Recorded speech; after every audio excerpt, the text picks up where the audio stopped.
मैं चाचा असलम एक किसान इमरान खान का मैं टैगर। मैं तुहानू यह विखाना चाहना वा कि मैं अटारी तो कोठा अबदालियाँ आया 12 मील तक दोवें पासे हली तिकल मुंजी नहीं लगी। जिमीदार चुप करके बैठे ने, क्यों?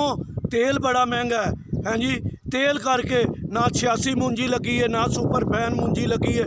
मैं 12 मील ते दोवें पासे आया तो मैनू हली तिकल कोई मुंजी नज़र नहीं आई। मेरा कैमरे मैन विखावे हैं जी। खाली पैलियां पईयां ने, जिधर जिधर तुसी निगाह मारो सारियां खाली पैलियां पईयां ने। किते 86 मुंजी नहीं लगी, किते सुपर फैन मुंजी नहीं लगी। ओहदा टाइम है अजकल 86 मुंजी लगन दा, सुपर फैन मुंजी लगन दा हैं जी। अगां जाके सुपर मुंजी लगनी है तो कोई मुंजी नहीं लगी। मैं 12 मील अटारी तो इत्थे कोठा अबदाली आ गया। मुंजी लगी हुई है, मेरा कैमरे मैन विखावे। तो असी बड़े लम्मे चौड़े चक्कर ही गए हाँ तो सानू किते मुंजी नहीं लभी। यह मुंजी लगी है, सिर्फ इस जिमीदार ने दलेरी की है। ये जिमीदार सानू मिलिया नहीं गा। इनू पुछदे कि यार तू ये कितना तेरा खर्चा आना है। तो मेरा कैमरे मैन वो पनीरी भी विखाता है।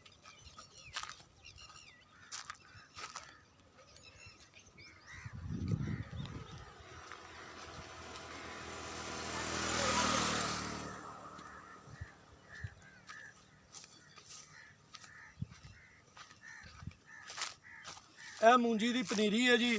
अगे 86 भी लगती सी, सुपर फैन मूंजी भी लगती सी, वो किते नहीं लग रही। तो ये सुपर की पनीरी बीजी हुई है तो बारिशों का इंतज़ार कर रहे हैं। जे पुछया जिमीदारां नूं, वो कहंदे ने 10,000 रुपए की एक टैंकी भरी जाती है तेल की, जिहड़ी 2 किले या 3 किले कद्दू नहीं करती। तो वो इन्ना खर्चा असी किस तरह करिए? ये तो साडे हुक्मरानां नूं चाहिदा है, मियाँ शहबाज शरीफ नूं चाहिदा है कि आने वाले वक्त च इन्हां नूं हुण रिलीफ दित्ती जावे।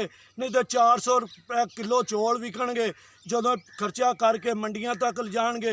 इमरान खान की हुकूमत च 2,000 रुपए मण मूंजी, 1,600 रुपए मण मूंजी विकी है। यह आने वाला वक्त मैं दसन लगा वां, ये 4,000 रुपए मण मूंजी विकेगी तो जिहदे चों 20 किलो चौल निकलते हैं। वो सानू 20 किलो चौल 4,000 रुपए किलो पैणगे हैं जी। तो मियाँ शहबाज शरीफ नूं मैं कहना चाहना वा कि मियाँ साहब तुसी ये जुल्म ना इन्हां जिमीदारां ते करो, जां तुसी हुकूमत छड्ड दिओ जां 300 रुपए लीटर तेल ना करना। आने वाले वक्त च तुसी जिमीदारां कोले वोट लैण लई आना है तो फिर जिमीदार तुहाडे नाल की कहणगे जां की करनगे और अल्लाह जानदा जां तुसी जाणदे हो। तो मैं तुहानूं इहो मशवरा देआंगा कि तेल ना वधाणा तो जिमीदार मर जाएगा। मूंजी नहीं साडे मुल्क च लगेगी। क्या असी फिर इंडिया तो मंगा के चौल खावांगे जां जिस तरह बाहरले मुल्क साडे कोलों चौल लैंदे ने असी भी बाहरों चौल लांगे? तो मेरी तुहानूं इहो अर्ज है कि मियाँ साहब तेल ना वधाणा, हुकूमत छड्डणी मंजूर कर लेना, तेल ना वधाणा। ये चाचे असलम का मशवरा है आने वाले जिमीदारां नूं भी ते तुहानूं भी।